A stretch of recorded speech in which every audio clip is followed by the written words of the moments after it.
lie there in that old curiosity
Well, hi everyone, I'm Scott from the Old Curiosity Shop, and I'm back on the kitchen counter with another thrift haul. Actually, I'm on the floor.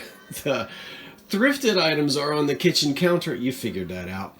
It's going to be a small haul, but almost everything that you see here is listed. Two of the items that are out are just sort of show and tell. I plan on keeping them for myself. And so let's just take a look at what's what. You helped me out with this set a while ago. A couple of weeks ago you saw this. And I wasn't sure what it was, but I had lots of folks identify this as a Turkish tea set. And it really reminds me of early American pressed glass. You know, these tea sets could come in many different forms, but it's always a small glass like this with a saucer underneath. Sometimes they have little metal cups that they fit down in with handles. But it's a beautiful set of 6 in a crystal, in a probably a pressed crystal pattern. I don't believe these are cut. And then there are 6 matching saucers to go with them. And they are heavy, so they may actually be lead crystal. Or crystal, and in really good shape. There's no chips or cracks. The gilding is excellent. So I think this would look nice on the Christmas table with just eggnog in it if you didn't want to drink hot tea out of them. So those are listed and are for sale. Back here, I'm actually going to keep this. Now, I don't collect this particular pattern by Edward M. Knowles, but I like it because it is just so Art Deco. The shape of the dish, the blank, is called Yorktown, and it could have several different designs on it. This is this little staircase of flower pots, which Edward M. Knowles is not the only company to have done this. You see it, was a somewhat popular Art Deco motif to have these little, this sort of stair step or ladder with 3 or 4 flower pots working their way up. So I just have that one. I'm not sure what I'm going to do with it, but I do plan on keeping it. And then also I'm going to keep this set back here, which is a cocktail set, a set for shots, a shot glass set.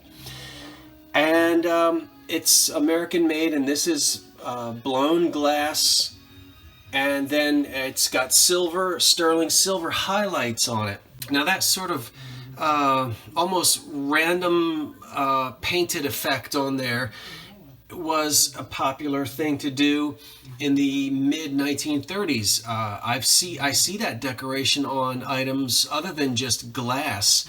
I have a flashlight that's decorated this way. I have a necktie that's decorated this way. It was a popular design in the 1930s, early 30s. And because there's no damage on any of this, no damage at all, it was really fantastic. And I think I paid $12 for the set, which is really an unbelievable and exciting price. So I'm going to add that to my Art Deco collection. Everyone recognizes pink gooseberry back there in Pyrex. That should actually sell for about $25 even without the lid, because it's almost in mint condition. You can see I don't even think it was ever used. Super clean. And so whoever is a Pyrex collector and doesn't have this pattern yet, that'd be a good example because of how fine it is. To Santa Claus. This thrift haul has no rhyme or reason. All over the place. These are left over from the Christmas. Actually, I didn't have these in the Christmas video before, but here they are. Two Santa candle holders made in Japan. This one is in perfect condition. This one has a chip on the front of the bag right there, on the front of Santa's bag, and it appears as though it's got a little bit of maybe some nail polish or something put over the top to sort of make it shiny and stabilize that so it doesn't chip anymore. I suppose you could do a little bit more to repair that or just leave it as it is, but that's the only damage on there. And these are made in Japan, and so these would be probably the mid 1950s into the early 60s. I like the faces. They're not cartoonish, but somewhat realistic and very nice. And then I have a set of 6 plates back here that came in a series. And let's see if I can remember their names without turning them all upside down. I don't think I'm going to be able to do that. This one is called Rome. That one, I believe, the Woodsman, because he's out here chopping wood, and I guess he's trying to show off his athletic or muscular ability in front of this maiden. Well, she's not a maiden, is she? She's carrying a baby, and she doesn't seem to be too impressed with him, so I'm not sure what the story is. That one I think is called Floral or Botanical. Let's see. Well, I'm going to have to show you one of them. So we'll flip one over, and this one is Botanical. So there's a lot of information here. I didn't have to look anything up at all.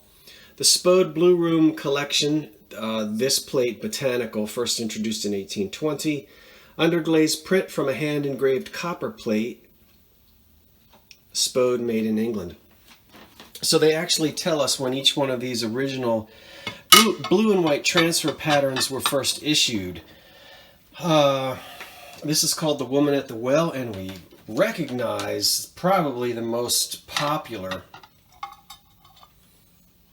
and the one that probably made the most money and sold the most is the Blue Willow pattern.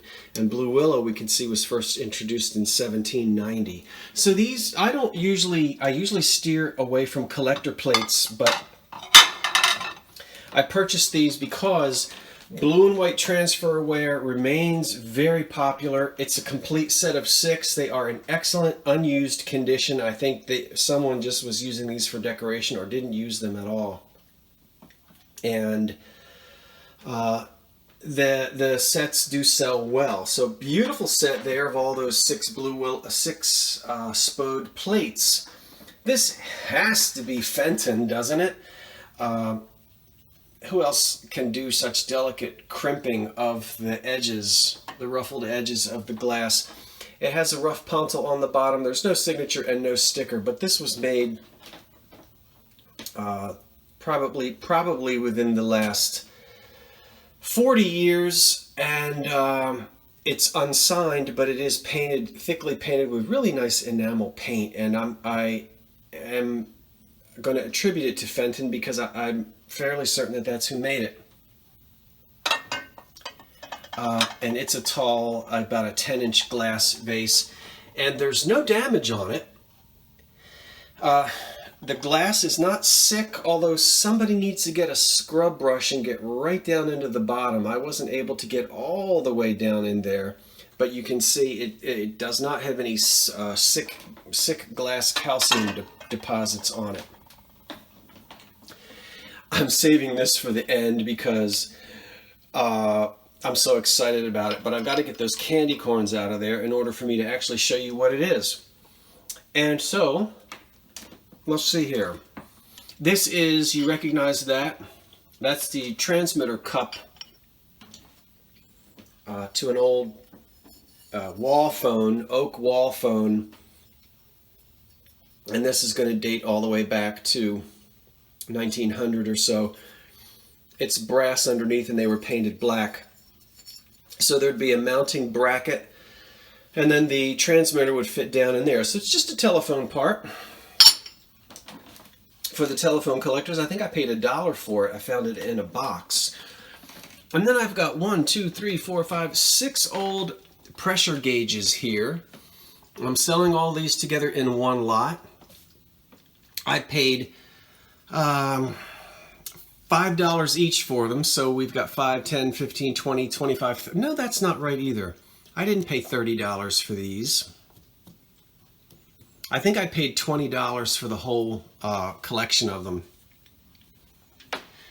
And they're all going to date from about 1900 into the early 1920s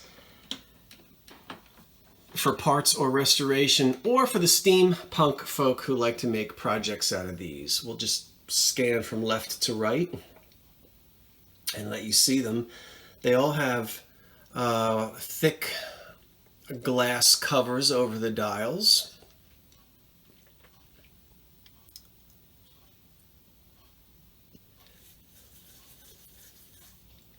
And Victor here has nothing to do with Victor Talking Machine Company. I like this one, the one that's called National. It has a picture of the Capitol on the top, on the front of it. Somewhat unusual. So those are all being sold together in one collection. These wonderful made in Japan mid-century salt and pepper cats back here are just sort of screaming 1961, 62, something like that. And they are salt and pepper shakers, and they're absolutely chip-free, which is amazing because their ears are so delicate. Like you can see there. The paint is really nice on them, and I just love the Siamese cats from the 1960s. If I sound a little congested, I am feeling like I'm coming down with so, you know, you get that, you kind of go, ugh, you think you're coming down with something, and I think I am, but I have a feeling it's probably a seasonal allergy kind of a thing. I usually get that sometime in October. It's usually hay fever that hits me once a year. Look at this. I cannot but wait to show it to you. And yes, I'm selling it. Now, you're saying, Scott, you collect Art Deco. How can you sell it? Well, it's because I have two. And turn it upside down. We can see on the bottom that it does say, although that's a little blurry right now, made in Czechoslovakia. And as I said, these aren't reproductions. These would have been made, it's a little ring holder, by the way, for a vanity. And it would have been made in the, sometime between the late 20s to before 1938, probably in the mid-1930s. So she is a wonderful ring holder, trinket holder, I guess, and for a woman's vanity, and made of white, either porcelain or ceramic, made in Czechoslovakia sometime between 1930 and the onset of the Second World War, so before the late 30s.